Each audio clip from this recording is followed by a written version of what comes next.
Kamu barusan beli TV buatan Belanda, dan karena hari kamu mau pulang ke Indonesia, maka kamu akan membawa TV ini ke Indonesia. Oleh karena itu, masukkan kembali barang bawaan ke dalam koper, dan TV ini akan dimasukkan ke dalam truk petugas toko elektronik. Langkah 1, pergi ke bandara.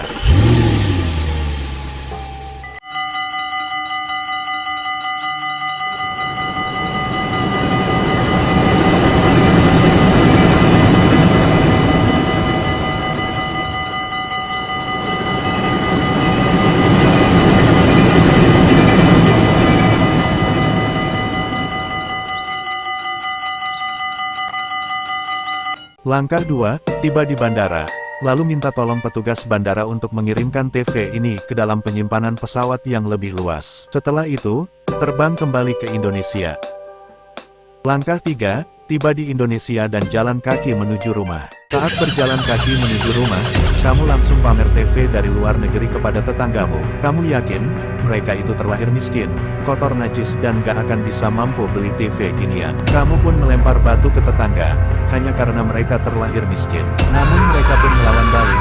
Mereka tak sudi diperlakuan begini, dasar takabur, teriak mereka. Kamu pun langsung masuk ke dalam rumah, bukan berarti kamu memasang petasan di setiap rumah tetangga sebelum tidur malam. Kamu melihat tetangga datang, kamu pun sembunyi ke semak-semak dan langsung beraksi bila mereka masuk ke rumah masing-masing.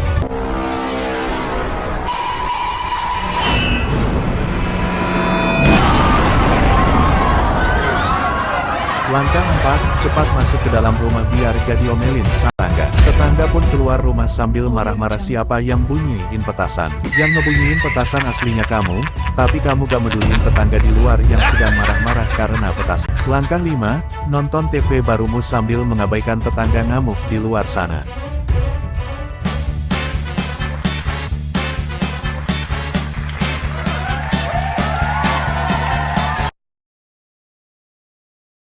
Saat kamu menonton TV, tiba-tiba acaranya berubah jadi layar hitam.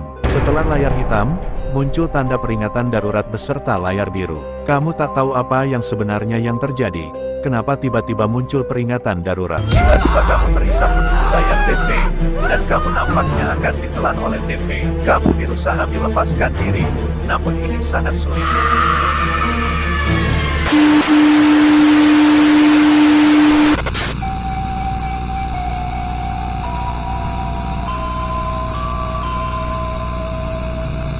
Waspada terhadap anomali bernama E3. Wujud anomali tersebut seperti orang biasa namun berkepala petasan dan tidak mempunyai tangan. Ia muncul bila Anda bermain petasan sendiri atau bersama teman Anda saat malam hari. Bila Anda berani bermain petasan di malam hari, segera matikan petasan Anda atau tinggalkan petasan Anda di tempat, setelah itu telepon polisi atau orang tua. Karena anomali E3 meledak bila anomali tersebut dekat dengan seseorang. Tetap terhubung bersama polisi dan orang tuamu. Bila tidak bisa terhubung dengan mereka, cepat kabur dari kotamu menggunakan transportasi antar wilayah seperti pesawat atau kereta api. Jika terlambat dikit, kamu akan 6. Akhirnya kamu pun bisa keluar dari layar TV dan kepalamu sangat pusing karena gambar-gambar dari peringatan darurat. Kamu tahu, kamu masih punya petasan di kantongmu, karena kamu diperingatkan adanya anomali E3, maka kamu tinggalkan petasan ini di ruang TV dan segera hubungi polisi. Namun sayangnya, karena bulan ini ada masalah teknis dengan tiang Telkom, pihak Telkom menyarankan semua warga menunggu sampai 1 bulan lebih untuk perbaikan tiang Telkom. Jadi alhasil kamu gak bisa nelepon dalam 1 bulan. Kamu mendengar ada suara seperti langkah kaki, dan itu ada di dapur. Ternyata itu anomali E3 kok bisa ada di dalam rumahku. Langkah 7, cepat naikkan kecepatan motor untuk sampai ke kantor polisi.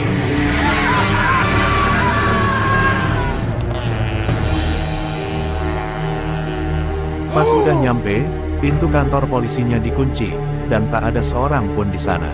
Oleh karena itu, kamu rasa lebih baik kabur naik pesawat saja, supaya jauh dari anomali E3. Dalam perjalanan menuju bandara, kamu dihadang betapa macetnya di perlintasan kereta. Tapi ini membuahkan ide, kalau gak bisa kabur pakai pesawat, kan ada kereta api. Langkah 8, lambaikan tangan, karena kereta sudah mulai datang melintas. Petugas JBL merasa aneh, kenapa ada orang yang melambaikan tangan di dekat palang, saat dia hendak mengamati kereta yang akan melintas.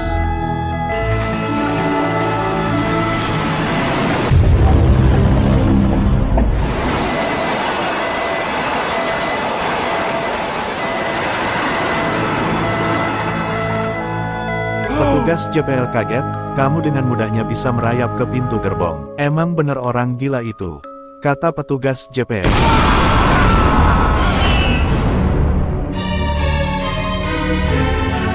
Saat kamu duduk di kereta, kamu melihat ada seseorang yang memakai topi masinis. Kamu rasa itu pasti masinis sungguhan. Waduh, kalau aku ketahuan gak pakai tiket, pasti aku bakalan diusir, katamu dalam hati. Ide bagus. Supaya kamu tetap menaiki kereta sampai jauh keluar kota, maka kamu akan memberinya botol minum dari kantong, lalu menambahkannya dengan racun. Langkah 8, suruh masinis itu kemari, biar dia meminum botol berisi racun ini. Saat masinis itu tiba, kamu pun menyuruh ia duduk dan memberinya minum kepadanya. Masinis berterima kasih, karena ia kehausan habis kerja mengamati seluruh gerbong. Ia menganggap kamu adalah orang baik. Berhasil, kamu memakai topi masinis ini dan menyamar sebagai teman seangkatan masinis untuk menipu masinis yang sedang menjalankan lokomotif di depan sana. Langkah 9, berjalan sampai ke dalam kabin lokomotif.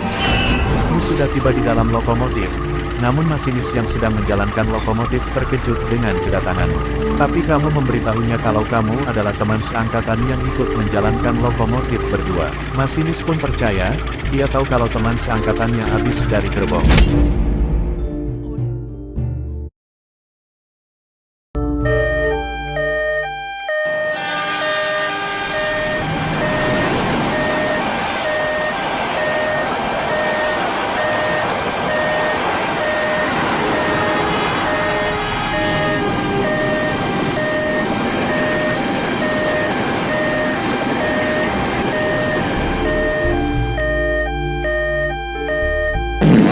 Perjalanan menuju kota lain yang sangat jauh, kamu kentut dan baunya memenuhi seluruh kabin masinis. Masinis sesak napas dengan bau kentutmu sampai dia merasa mual.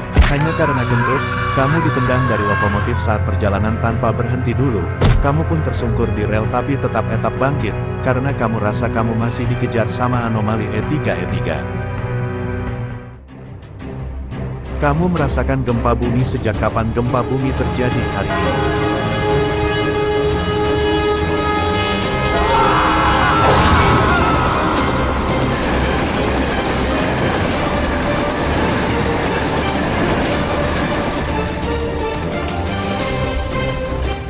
Ternyata, gempa bumi itu adalah kereta yang melintas di rel ini. Kamu pun melintas kereta dan terpental tak jauh, sehingga jasadmu berada di sebuah danau.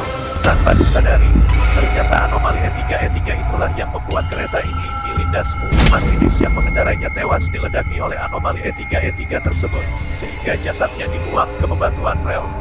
Moral dalam insiden, lebih baik damai meski damai itu membosankan, daripada bermusuhan yang seru dan menantang tapi yang ada kamu malah cedera, tersakiti, terluka, bahkan mati.